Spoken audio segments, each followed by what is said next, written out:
هذا سيونغ. في الموسم الاول شفناه كيفاش لقى راسو مشارك في واحد الالعاب ديال الموت على قبل الفلوس، وكاع اللي شاركوا ماتوا الا هو اللي بقى عايش وربح 45 مليار. ولكن في هذا الموسم الثاني هو اللي غادي يمشي لدوك الالعاب برجليه، وحلف حلفه كوريه حسين انتقم من المؤسس ديال هذه الالعاب. ولكن ملي وصل لقى اللعب كبير عليه وكاع الخطط اللي كان داير صدقوا فالصو. فبلا ما نطول عليكم ديروا لايك وحطوا قهوه ديالكم وتبعوا معايا نبداو. المهم خونا في الله ملي ربح الفلوس قطعوا له طياره الامريكان باش يمشي يعيش تما ويشوف بنته، ولكن على غفله قرر باش يرجع وينتقم. حتى غادي يصوني عليه القائد ديال اللعبه وقال له كان خاصك تركب في داك الطياره. خونا غادي يتصدم وعيا ما يقلب عليه ولكن ما لقاش حداه. كيفاش عرفوني فين انا؟ داكشي علاش مشى شرا واحد المضاد، دخل الطواليط وبدا كيقلب في كاع التقابل اللي عطاه الله حتى غادي يلقى الجي بي اس في الثقبه ديال ودنيه.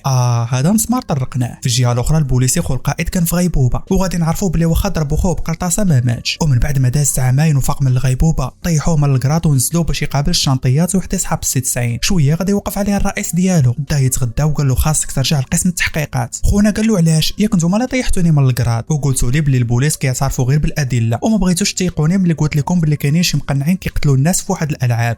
حتى دابا خليني خدام غير في الشانطي واللي شديته بلا كاسك غادي يخلص بالادله. انا الرئيس ديالو قال له بغيت نسولك واش بصح ما قلتيش على شكون ضربك بالقرطاس ولا شنو؟ خونا بقى غير ساكت وما بغاش يقول ليه باللي خوه. وبالليل واحد خونا هو وصاحبته كانوا كيقلبوا على واحد لوطيل يباتوا فيه، ولكن ختنا قالت له بلي البانو طافي وهذا الشيء كيعني بلي ما خدامش. حتى غادي ينوض معاها 8 ايام وقال لها انت باش عرفتيه ما خدامش؟ فايت لك جيتي مع شي واحد ولا كيفاش؟ وغادي يكون سيونغ داخل سد عليه الباب وكيسمع الدقان، وملي فتح غادي يلقى الموظف اللي كان تيصيفطهم لدوك الالعاب ومع الريوس ديال داك خوتنا اللي على برا. انا سيونغ غادي يضربوا الفيقه ولقى راسو غير كيحلم. وملي فتح الباب غادي يلقى الزعيم ديال العصابه اللي كان تيتسالوا الفلوس في الموسم الاول، وغادي نعرفوا باللي ملي ربح خلصوا فلوسه كامله ورجعوه خدام عنده وكلفوا باش يقلب ليه على الموظف اللي كيجمع الناس وكيديهم لدوك الالعاب. وواخا خونا ما كانش متيقوا في الاول غير شاف الشنطه عامره بالفلوس قرر باش يجمع ليه الرجال ويبداو يقلبوا في المحطات ديال التران كاملين. وغادي يمشي عند العصابه ديالو وقال لهم غدا مع 6 ديال الصباح وجدوا راسكم خاصنا نجمعوا الرجال ونقلبوا. خوتنا قالوا له واش بصح كتسيق هاد الهبيل؟ قال لهم وشكون عرف كاع الناس اللي سلفتهم غبروا هاد الايام وزايدون الا لقينا هاد الموظف غادي ناخذوا مليار وبطبيعه الحال غادي نعطيكم 500 مليون. فهاد اللحظه البوليسي غادي يمشي باش يزور القبطان اللي عتقوا ملي كان غارق وجبد الخرائط وقال له غادي تمشي معايا باش نقلبوا على داك الجزيره اللي فيها الالعاب. القبطان قال له ندمتيني علاش عزقتك، هذه اكثر من عامين وانا كنقلب معاك على هاد الجزيره. اما العصابه جمعوا الرجال ديالهم وداوهم لواحد الشركه مزوره وبداو كيعطيوهم المواصفات ديال داك الموظف اللي كيقلبوا عليه، وغير سمعوا باللي غادي ياخذوا 500 مليون الى القاوه. كلشي غادي ينوض كيجري، ركبوا الطوموبيلات ومن هنا دازوا كلشي مشى للمحطه ديال التران كيقلب عليه. اما سيونغ دخل الطوموبيل حط حدا الخريطه ديال المحطه واستقبلته بزاف ديال التليفونات وكل واحد فيهم فيما كيشد شي واحد كيصوروا وكيصيفطوا ليه باش يتاكد. وحتى خونا البوليسي ما مخليش من جهده كل نهار كينزل باش يغطس وكيقلب على داك الجزيره فين جات. ولكن غادي دوز الايام وحتى شي واحد ما وصل لشي نتيجه. حتى لواحد النهار الزعيم ديال العصابه وعشيرو عياو وقرروا باش يجلسوا يرتاحوا وهما كيخشوا في وجههم حتى غادي يسمعوا التمرميق.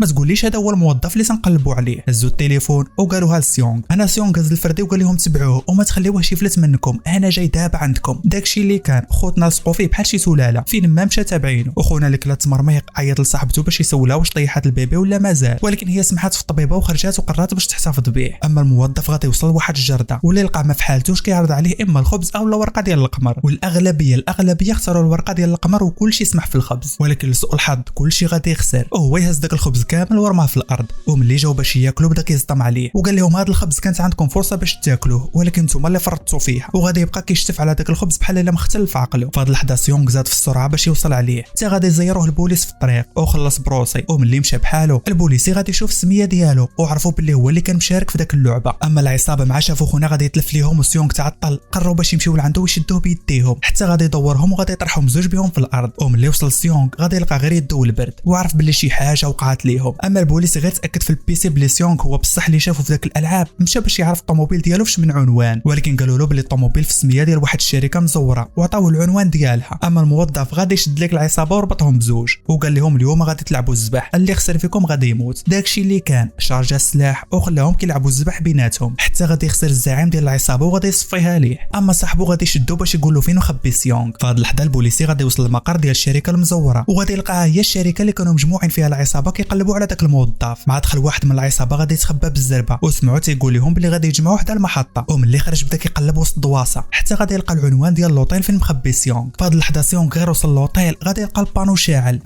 شي واحد دخل داخل. مع دخل غادي يلقى الموظف وقال له اضربتي تماره شحال من عام وانت كتقلب عليا. قال له بغيت نشوفك باش نشكرك حيتاش بسببك وليت لاباس عليا وبغيتك توريني الباترون مول داك الالعاب حيتاش حيتاش عندي شي حاجه نقولها ليه. قال له غير قول لي داكشي اللي بغيتي تقول لي وانا غادي نوصل ليه الهضره. قال له انت غير كلب ديالهم، انا بغيت نهضر معاه مول الشيء. قال له هذا الكلب راه قتل با في دوك الالعاب باش ولا كلب عندهم. المهم بغيتي تمشي لعنده لعب معايا واحد اللعبه، غادي نحط قرطاسه في هذا السلاح واللي جات فيه النوبه خاصو يتيري في راسو. كاين 5 ديال البلايص خاويين وقرطاسه وحده اللي عامره، اللي جات فيه العامره غادي يموت. داكشي اللي كان داروا النوبه وجات النوبه في سيونغ هو الاول، وطلعت القرطاسه خاويه هاد المره، وبقاو كيلعبوا مره عندي مره عندك مره عندي مره عندك حتى غادي تجي النوبه الاخرى في داك الموظف، ومع ضرب القرطاسه طلعت الكتابه لحياته. خونا البوليسي في هاد الوقيته غادي يوصل لوطيل ومع سمع القرطاس تم طالع لعنده، وسيونغ غادي يبقى كيقلب في داك الموظف ولقى عنده واحد لاكارت ولقى فيها العنوان فين غادي يتلاقاو مع الرئيس ديال الالعاب. ولكن مع دار ما غادي يلقى البوليسي هز عليه السلاح حتى غادي يجي صاحب الزعيم ديال العصابه وغادي يضربوا للراس بالطفايه. في هاد اللحظه غادي تكون واحد القناصه يلاه جراو عليها من الجيش وكانت ناعسه في الطوموبيل ديالها وكتسنى تبدا الخدمه في الصباح، حتى غادي يجي عندها واحد البوليسي وقال لي هذه اخر مره نشوفك ناعسه هنايا. اما البوليسي الاخر بدا كيقنع سيونغ وتيقول له باللي فايت له شافو في دوك الالعاب. خونا في الاول سحب له باللي حتى هو مشارك معاهم، ولكن بالزربه غادي يكالميه وقال له البوليسي باللي غير كان متنكر وكيقلب على خوه في داك الوقيته. انا سيونغ قال له باللي دار واحد الخطه باش يرجع لعندهم ويحبس لهم كاع داك الالعاب باش حتى شي واحد ما يبقى كيموت، والبوليسي غادي يقنعوا باش يمشيو يعاونوا حيت هو عارف بزاف ديال البلايص سريه تما. انا سيونغ غادي يديه البيت اللي حط فيه الفلوس اللي ربح وقال له هاد الفلوس كلها ديال دوك الناس اللي ماتوا، داكشي علاش خاصني نخدمها في شي حاجه اللي غادي ننتقم ليهم بها. وغادي يدخلهم لواحد البيت عامر اسلحه جربها قبالتهم باش يتاكدوا بلي خدامه 100%، وقال لهم جمعوا لي كاع الرجال اللي كيعرفوا يضربوا بالسلاح وغادي يبداو الحرب مع دوك صحاب الالعاب. لغد لي في الصباح القناصه اللي جراو عليها من العسكر كانت في الخدمه ديالها حتى غادي تجي عندها واحد البنيته صغيره سلمت عليها وعطاتها واحد الرسمه. شويه غادي تشوف الراس ديال الخنزير وناضت كتبكي وغادي يجي عندها الاب ديالها باش يخرجها. انا الراس ديال الخنزير غادي يقول لها بلي هاد البنت مريضه بالسرطان وهذاك با خدام هنايا رسام. بقى فيها الحال وتفكرات بنتها اللي تلفات ليها ملي كان عندها عام ومشات عند واحد السمسار باش يقلب ليها عليها، ولكن هو غادي يرفض حيتاش البنت كانت صغيره بزاف وباينه بلي غادي تكون ماتت. داكشي علاش رجعت للطوموبيل ديالها وبدات كتبكي. شويه غادي تسمع الدقان، في الاول صحاب ليها بلي البوليسي جاي باش يجري عليها عاوتاني، حتى غادي يوقف عليها شي واحد مجهول وعطاها البطاقه ديال سكويد جيم، ومباشره لغد لي مشات لعند المدير ديالها وقدمت الاستقاله. وهي خارجه غادي تشوف ديك البنيته هزينها في لابيلانس والاب ديالها الرسام كيجري وتابعها. اما سيونغ بدا الخطه، جاب واحد الدونتيست وحيد له درسه ولصق له في بلاصه واحد درسه فيها الجي بي اس. اما القناصه مشات للطبيب وبدات كتشوف داك البنت اللي مريضه، عزات عليها وعطاتها الطربوش ديالها. في هذه اللحظه صاحب الزعيم ديال العصابه جاب لهم بزاف ديال الرجال كانوا خدامين في البحريه وكلهم كيعرفوا يضربوا بالسلاح، ولكن واخا هكاك سيونغ كان خايف لا توقع شي حاجه تضيع عليهم الخطه. وانا خونا قال له راك داير جي بي اس وفين ما مشيتي غادي نجيبوك. المهم خرج باش يعيط للبنت ويطلب منها السماحه قبل ما يبدا الخطه، ولكن مع جاوبات ما قدر يقول لها حتى شي حاجه وغادي يقطع. لغد لي غادي يوصلوا للعنوان اللي في داك لاكارت وغادي يلقاو الزحام وكلشي محتفل بالهالوين، وهنا غادي يعرفوا باللي هذيك كانت غير خدعه باش واخا يلبسوا دوك الاقنعه ديال سكويد جيم حتى شي واحد ما يعيق بهم من الناس العامه. المهم سيونغ وصاحبو غادي ينزلوا والبوليسي غادي يبقى مراقبهم حتى غادي يلقى صحاب سكويد جيم داخلين ومقنعين. قالها صحابو نزل باش يعاونهم، ولكن مع دخل لقاهم داو سيونغ باش يهضر مع الرئيس ديالهم. هضر مع العصابه وقال لهم تبعوا واحد الليموزين بيضاء راه فيه راكب الرئيس ومع سيونغ، ولكن ملي قربوا باش يشدوهم غادي يضربهم واحد القناص من الفوق وفش لهم الروايد كاملين. انا سيونغ لقى راسو محاصر وبغى يقتل الرئيس، ولكن الزاج كله كان مصفح، داكشي علاش غادي يستسلم وقال له بغيت نلعب مره اخرى في سكويد جيم. اما القناصه طلعت الكاميون اللي غادي يوصلها الجزيره ديال الالعاب وغادي نعرفوا بلي هي ماشي غير متسابقه، هي مشاركه معاهم وعطيناها المثلث رقم 11. اما البوليسي ملي فيت لي سيونغ قرر باش يجمع العصابه ويتبعوه بالجي بي اس، ركبوا مع القبطان وبقاو متبعينه بالتليفون. انا سيونغ غادي يفتح عينه وغادي يلقى راسو في سكويد جيم عاوتاني وحده واحد الشوافه كتشوف فيه. مع نزل قالت له علاش رجعتي وهز معاك الارواح ديال داك صحابك كاملين اللي ماتوا، وكانت باينه بلي كتقرا الكف وكتشوف الابراج وعارفه بلي مخبي شي حاجه. حتى غادي يجيو الفريق ديال سكويد جيم وغادي يرحبوا بهم وقالوا لهم عندكم 6 ديال الالعاب الا ربحتوهم غادي تمشيو بحالكم. هنا كلشي غادي يبقى كيسول علاش لابسين هكا، فين هما التليفونات ديالنا، علاش خطفتونا، حتى غادي يبقاو كيعيطوا لهم بالسميات وكل واحد فيهم شحال عنده ديال الكريدي. شويه غادي يسمعوا واحد خونا شيباني عنده 10 ديال المليار كلها كريدي، كلشي تصدم وبقى كيشوف فيه وغادي يتصدموا اكثر ملي شافوا القلوشه الكبيره فين غادي يجمعوا لهم الفلوس ديال الالعاب اللي غادي يربحوا، وغادي يعرفوا باللي غادي يربحوا اكثر من 45 مليار. ولكن هذا العام كان عندهم واحد الامتياز جديد واللي هو من بعد كل لعبه عندهم الحق باش يصوتوا، اما يكملوا يبقاو او لا يقسموا داك الفلوس اللي يقدروا يجمعوا ويمشيو بحالهم. انا سيون قال له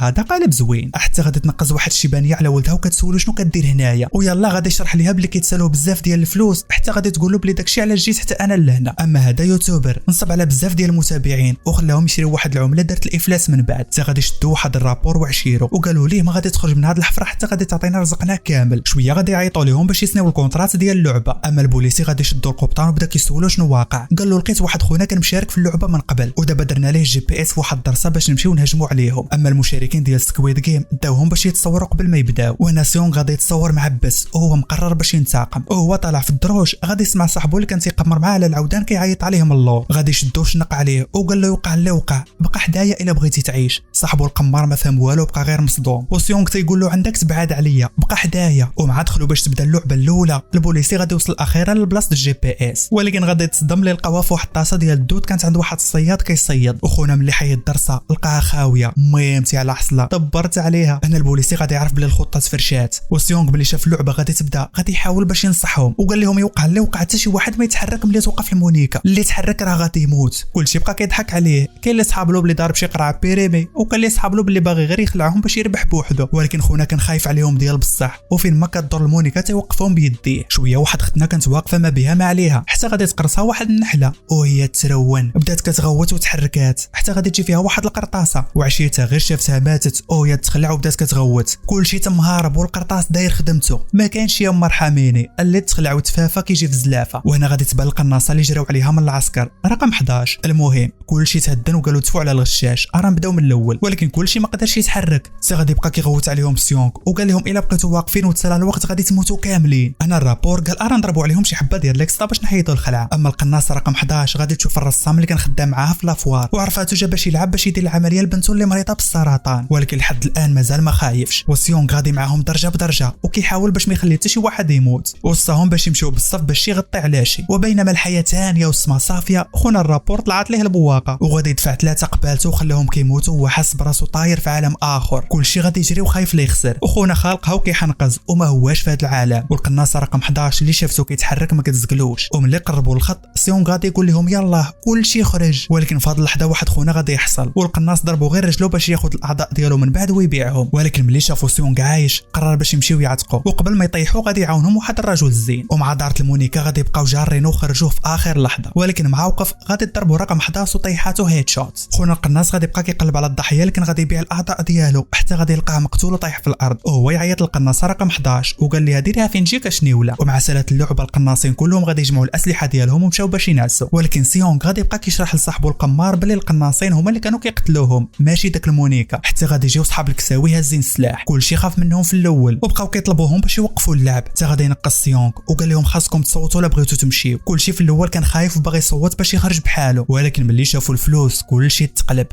ملي قسموا الفلوس على 366 د البشر جاتهم يلا 24 مليون برطمه في السكن الاقتصادي. كيفاش المرضي كتقول لنا 47 مليار ودابا عطينا 2 ريال؟ راه خونا غاب وحده الشيباني خاصو 10 ديال المليار باش يخلص الكريدي. قالوا لهم الا بغيتوا الفلوس كامله خاصكم تكملوا الالعاب كامله، وهنا غادي يبداو يصوتوا. سيونغ غادي يمشي هو الاول وبطبيعه الحال غادي يصوت على اكس، شويه غادي يصوت صاحبه حتى هو على اكس باش يمشيو بحالهم، ولكن واخا هكاك بزاف الناس اختاروا باش يكملوا، حتى خونا نبوو غادي يختار باش يكمل وعلق الزيرو بحال الا معلق شي كراط في العسكر. انا سيونغ قال لهم واش من نيتكم؟ شفتوا شحال ديال الناس ماتوا باغيين تكملوا باش عرفتوا راسكم بلي ما غاديش تموتوا في اللعبه الجايه. انا راني لعبت هاد الالعاب من قبل وكاع الناس اللي كانوا معايا كلهم ماتوا. انا فاطمه يخافوا قالوا لي ايوا مزيانه مهما ربحتي انت فراك غادي تكون عندك تجربه وغادي تعاوننا باش نربحوا حتى حنا، وكلشي غادي يصوت باش يكمل. ولكن واخا هكاك كانوا بزاف ديال الناس خايفين، داكشي علاش في التالي غادي يلقاو راسهم متعادلين، وبقى رقم 1 هو اللي غادي يقرر المصير ديالهم. خونا مشى كيخلف وكل مجموعه باغا يصوت للصالح ديالها، وقف شويه وهو يصوت باش يكملوا. ومع دار غادي تكون الصدمه، القائد ديال اللعبه حتى هو مشارك، وحيت السيونغ عمرو ما شافو بلا قناع ما غاديش يعرفوا. لغد لي الصباح كلشي شاد الصف على الماكله، حتى غادي يجي القمار عند صاحبو سيونغ وقال له بيني وبينك هاد الفلوس ما كافيينيش للكريدي، مزيانه ملي كملوا لعبه واحده اخرى غير هاد الطرح وبركه. انا سيونغ قالوا داك المره اللي لعبت فيها واحد خونا قال نفس هاد الهضره ولكن ما ولاش خرج من هنا حي، حتى غادي ينقز عليهم رقم 1 وقال له ايوا انت راك ربحتي عاوننا باش نخرجوا من هنا حيين. خبارك انا بسببك وركت على الزيرو باش نكمل، عرفتي علاش؟ حيت اش تايق فيك. وبقى كيسولو شنو كانت اللعبه الثانيه، قال لهم قرص العسل واسهل حبه هي المثلث. انا رقم 1 قال له شنو هي الحبه الصعيبه؟ قال له المضل. انا غادي يتعجب وقال له شكون هو هذا مزغوب ليا ملي اختار المضل؟ باينه كاع اللي اختاروهم ماتوا. وسيونغ غير ساكت وحشم يقول لهم بلي هو اللي اختار المضل وربح غير بالحيس. من بعد قرروا باش يشكلوا فريق باش يتعاونوا مع بعضياتهم على دوك الالعاب. وغير خونا القمار غادي يشوف واحد من البحريه غادي يفرح وقال له والله الا مدوز العسكر كاردافو، حتى غادي ينوض الرابور لمبوق هو وعشيرو بقاو كيضربوا في داك اليوتيوبر النصاب.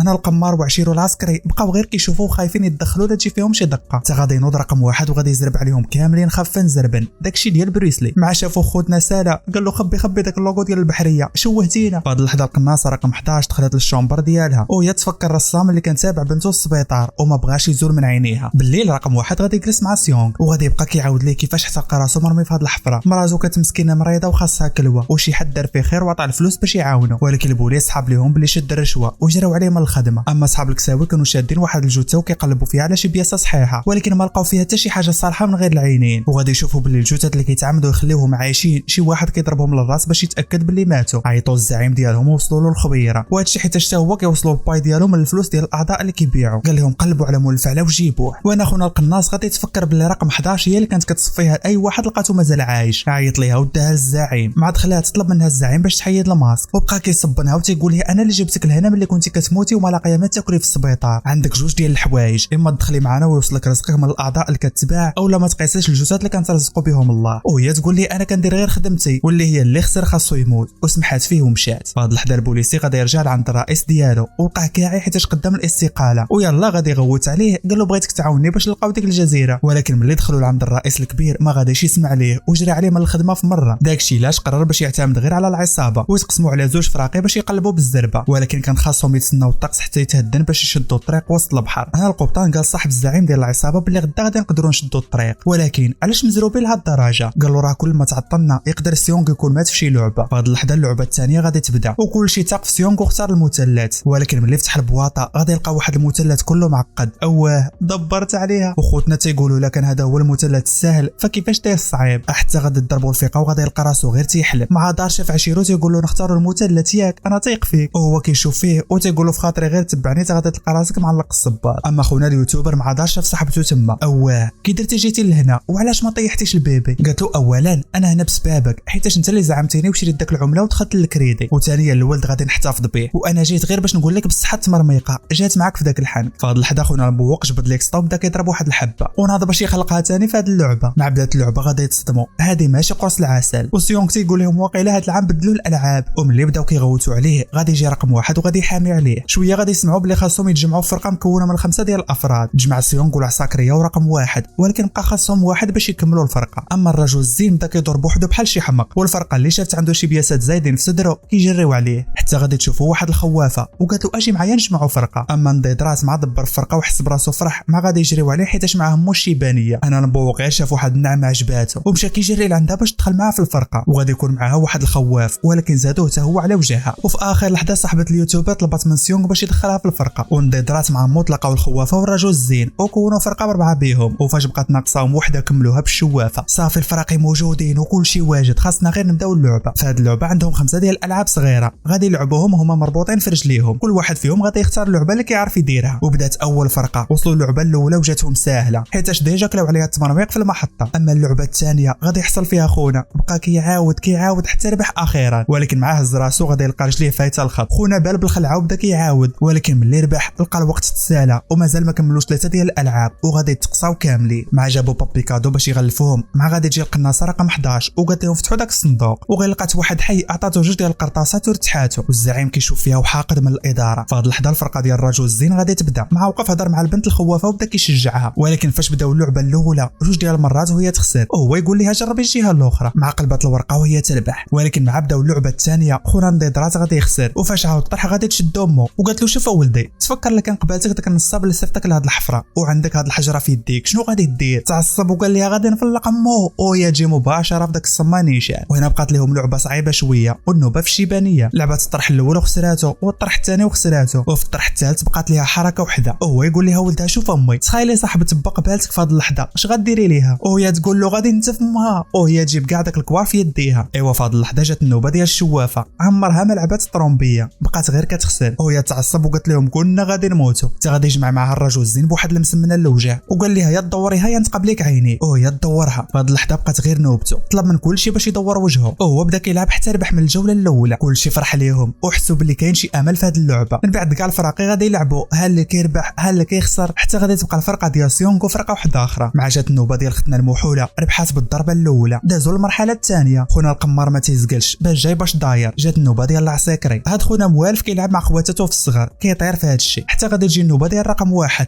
وهي تعكس. ضرب الضربه الاولى ضيعها، اما الضربه الثانيه جاب داك الطرومبيه اللور وكانت بعيده وضيع عليهم بزاف ديال الوقت. وهو استسلم وبدا كيضرب في راسو حتى غيهضنوا سيونغ وقال له هاد المره غادي تجيبها واخيرا دورها. وفاش جات النوبه ديال سيونغ بقى غادي مزيان حتى تلقات ليه الكره في اخر لحظه. وهنا رقم واحد غادي يجر له رجليه وغادي يربحوا قبل ما يسالي الوقت، ولكن ملي ربحوا غادي يشوفوا الفرقه اللي كانت قبالتهم كلها تقصات. في هذه اللحظه صحاب الكساوي دخلوا عند القناصه رقم 11 وبقاو كيهددوها وقالوا لها هذه المره غادي نخبشوك، والا وليتي قتلتي لينا الجثث ديالنا غادي نصفيوها لك وغادي نبيعوا الاعضاء ديالك في بلاصتهم. وملي دخلوا المتسابقين غادي يجيو عندهم صحاب الكساوي وعطاوهم الارقام ديال الناس اللي ماتوا وشحال جمعوا ديال الفلوس، ولكن مازال المبلغ ما مقنعهمش، وهذا الشيء حيتاش ما ماتوش بزاف في هذه اللعبه. وهنا قرروا باش يوليو يصوتوا باش يشوفوا واش يكملوا ولا ينسحبوا. والشيبانيه قالت لولدها بلي 150 مليون كافيانا باش نردوا الكريدي ديالنا، يلا نمشيو بحالنا. ولكن ملي مشى باش يصوت غادي يورك على الزيرو باش يكمل. كلشي تصدم. وملي جات النوبه ديال سيون كان ديجا العدد ديال الناس اللي بغاو يكملوا كبير، وهكا كلهم غادي يضطروا باش يزيدوا لعبه جديده. انا نضيدرات غادي يمشي لعند دمو وقال لها بلي ديجا كان مسلف بزاف ديال الفلوس من واحد العصابه، داكشي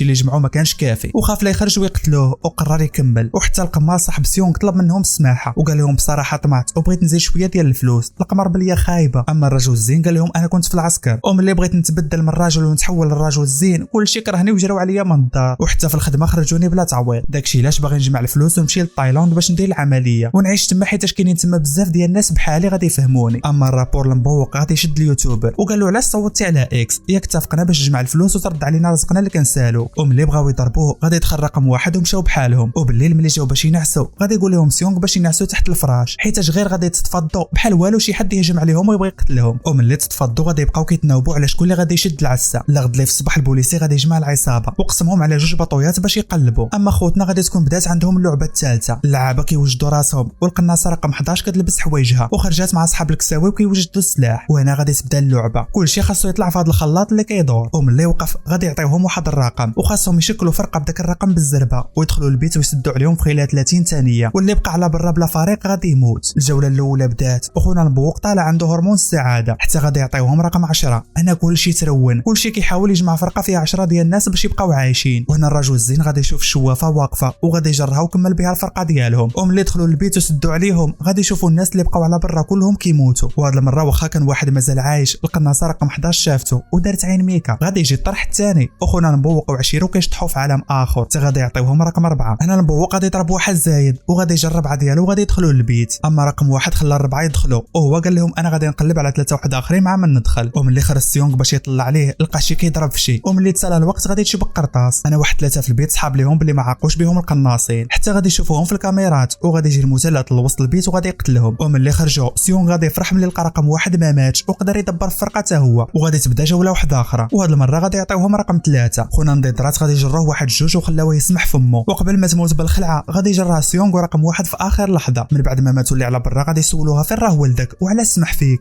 هي تنوض ليهم وقالت لهم والدي ما سمحش فيا، ولدي داو شي رجال بالسيف عليه باش يكملوا فرقه. وملي خرجات غادي يعيط ليها ولدها وبدا كيبكي وطلب منها السماحه وشد ليها في يديها وقال لها عمري ما نفارقك. وفي الطرح الاخر خونا رقم 1 دار واحد العمليه حسابيه بالزربه وقال لهم غادي يعطيونا رقم 2 وداكشي اللي كان. كل واحد شد في عشيره ودخلوا البيت. اما الرابور بقى دايخ في شكون غادي يعزل وفي التالي غادي يعزل عشيره اللي كيتبوق معاه. ولكن ملي دخل رقم 1 والقمار لواحد البيت لقى واحد اخر لداخل وباش ما يموتوش بثلاثه خونا رقم 1 غادي يصفيها ليه وهكا غادي تسالى اللعبه. في هذه اللحظه اليوتيوبر غادي يجر صاحبته باش يهضر معاها وقال لها ملي نخرجوا من هنا خاصنا نرجعوا لبعضياتنا، ولكن هي عاقت بيه باللي باغي غير الفلوس ديالها اللي ربحات باش يخلص الدين اللي عليه وهي تسوسو. في هذه اللحظه الفرقه ديال سيونغ بداو كيحسبوا ولقاو الناس اللي صوتوا باش يكملوا اللعب فايتينهم ب 12 لواحد، وهذا الشيء كيعني باللي غادي يربحوهم في التصويت وغادي يكملوا بالسيف عليهم، يعني خاصهم اما يقنعوهم او لا يقتلوهم. اما على برا البوليسي غادي يشوف واحد الباب سريه بالدرون وقرروا باش يمشيو لتما ويكتشفوها. كلشي تسلح وبقاو غاديين وسط الغابه، ولكن ملي بغاو يفتحوا الباب ما غادي تفرقع فيهم، وهذا الشيء كيعني باللي شي واحد فيهم كيوصل الهضره لصحاب سكويد جيم. داكشي علاش فين ما كيقربوا يوصلوا ليهم كيديروا لهم شي فخ. اما لداخل كنبدا التصويت وكالعاده سيون كيصوت على اكس واخر واحد هو رقم 1 صوت على اكس هو وهكا غادي يتعادلوا. هنا الشيباني غادي يسول صحاب الكساوي شنو غادي يديروا دابا. قالوا لي غادي نعطيوكم فرصه واحده اخرى باش تشاوروا مع بعضياتكم ولا غد لي عاوتاني غادي تعاودوا التصويت. وملي جلسوا كياكلوا كل فرقه باغا تضغط على الفرقه الاخرى باش يصوتوا معاهم، وسيونغ غادي يشوف في يده واحد الفرشيطه وعرف باللي ملي غادي تتفاضوا غادي تشبك مقاتله على التصويت. اما في الطواليت الرابور غادي يشد داك الخواف وغادي يبقى كيضغط عليه باش لغد ليه يبدل الصوت ديالو ويبقاو يكملوا اللعب. ولكن الفرقه ديال اكس ما عجبهاش الحال وبقاو مني منك حتى جات الفرقه الاخرى وناضت مقاتله كلشي هاز الفراشط وشي تيقتل في شي، وصحاب الكساوي على برا واقفين وما كيتدخلوش. فهاد اللحظه خوتنا لداخل شافوا الفلوس كتزاد.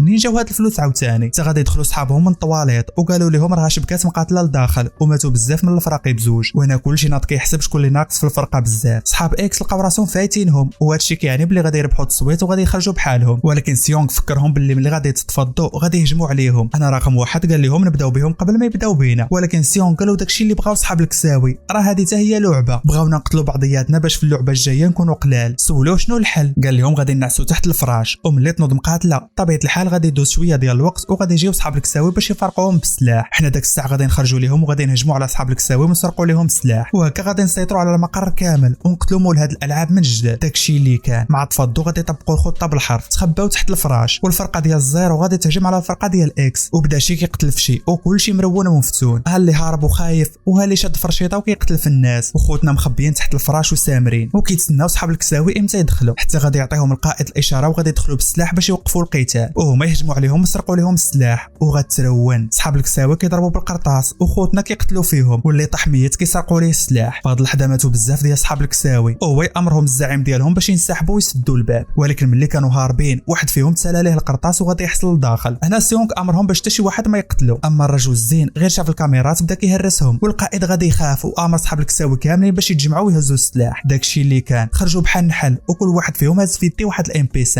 اما سيونغ وصحابو جمعوا السلاح وبداو كيقلبوا على المتطوعين اللي غادي يعاونوهم، وكاع اللي حاقد على صحاب الالعاب هز السلاح حتى هو ونخرط معاهم، والرجل الزين بدا كيشرح لهم كيفاش يخدموا السلاح وكيفاش يقتصدوا على داك القرطاس حيتاش قليل. اما سيونغ غادي يشد الرهينه وطلب منه باش يحيد الماسك، وملي حيدو غادي يتصدم ملي لقاه مازال برهوش، وامروا باش يديهم للغرفه ديال القياده، ولكن غير خرجوا غادي يتصدموا وغادي يلقاو بزاف ديال صحاب الكساوي كيضربوا فيهم بالقرطاس. هنا الرجل الزين غادي يولي راجل ونص وهو اللي غادي يولي القائد ديالهم وكيوريهم شنو يديروا، وهكا غادي يربحوا الفرقه الاولى ديال صحاب الكساوي. ولكن القائد ملي شافهم قربوا المركز ديال الاداره غادي يصيفط لهم فرقه واحده اخرى كبيره، وسيون كان شاد الرهينه باش يدخلوا للاداره، ومع غادي ينعت لهم الطريق غادي يشوفوا رقم واحد وغادي يتصدم، ويلا غادي يقول لهم راه هذا هو الرئيس ديالنا، حتى غادي تجي فيه واحد القرطاسه للراس. شبكات قتله عاوتاني، ولكن هاد المره خوتنا تحاصروا من كل جهه والقرطاس كيطيح عليهم بحال الشتا. انا سيون غادي يجر معاه صاحبه وقرروا باش يمشيو للغرفه ديال الاداره غير بزوج، ومن بعد مده هما كيقلبوا في داك المتاهه غادي يلقاو واحد الباب سريه وغادي يفتحوها بداك الماسك، وعرفوا بلي الاداره فوق منهم مباشره، ولكن فين ما كيقربوا كيخرجوا لهم صحاب الكساوي عاوتاني وكيبقاو كيتقاتلوا معاهم. انا القائد خرج اخر دفعه بقات عنده، اما لتحت كان شابكه قرطاس وخوتنا مرونينها ديال بصح، ومن بعد مده هما كيتحاربوا. الفريق ديال سيونغ بدا كيخوى ليه السلاح، وحتى سيونغ وصحابو تسالى لهم القرطاس اللي كان معاهم، داكشي علاش رقم واحد غادي يتدخل وقرر باش يطلع هو بجوج واحد اخرين باش يعاونوا سيونغ، اما الاخرين يمشيو يجيبوا القرطاس من الجيوبه ديال صحاب الكساوي اللي ماتوا. داكشي اللي كان خونا نزلوا بدا كيجمع في الذخيره، ولكن كله كان تيرجف بالخلعه، وغادي يجي حتى نضيدرات وغادي يعاونوا وغادي يجمع ليه كاع الذخيره اللي كانت لداخل، ولكن ملي كان خارج غادي يسمع القرطاس وخاف لا يكونوا صحابو كلهم ماتوا وهو يرجع بحاله. الرجل الزين كيعيط له باش يسربي وهو خايف وما كيجاوبش. انا الرجل الزين قرر باش ينزل هو اللي يجيب الذخيره، اما رقم واحد وصحابه وصلوا لعند سيونغ وقالوا ليه بلي غادي يضربوا الدوره من اللور وغادي يهجموا على صحاب الكساوي، حتى غادي يغدرهم رقم واحد وغادي يقتلهم بزوج، وغادي يدوز الخط لسيونغ وقال له بلي حنا كنموتوا وغادي يسمعوا خونا اللي كيبقبق باش يتاكد. فهاد اللحظه الرجل الزين غادي يدخل ولقى صاحبنا الخواف كيتسرعد وحط حداه الذخيره، ولكن ما بغى يخرج غادي يلقى صحاب الكساوي دخلوا عليهم وحاصروهم، وغير بغى يتيري فيهم شداتو الشيبانيه وقالت له هكا غادي نموتوا كاملين. فهاد اللحظه خوتنا كلهم خواليهم السلاح وغادي يستسلموا، وصحاب الكساوي ما غاديش يعقلوا عليهم وغادي يقتلوهم. اما سيونغ وصاحبه غادي يشدهم رقم واحد، ولكن كان داير الماسك وقال لسيونغ كان خاصك تركب في داك الطياره وهو يقتل ليه صاحبه قبالته. وهنا كيتسالى المسلسل وباينه بلي غادي يديروا الموسم الثالث في 2025. كانت هذه نهايه القصه، يعني معكم خوكم سينفليكس، تهلاو.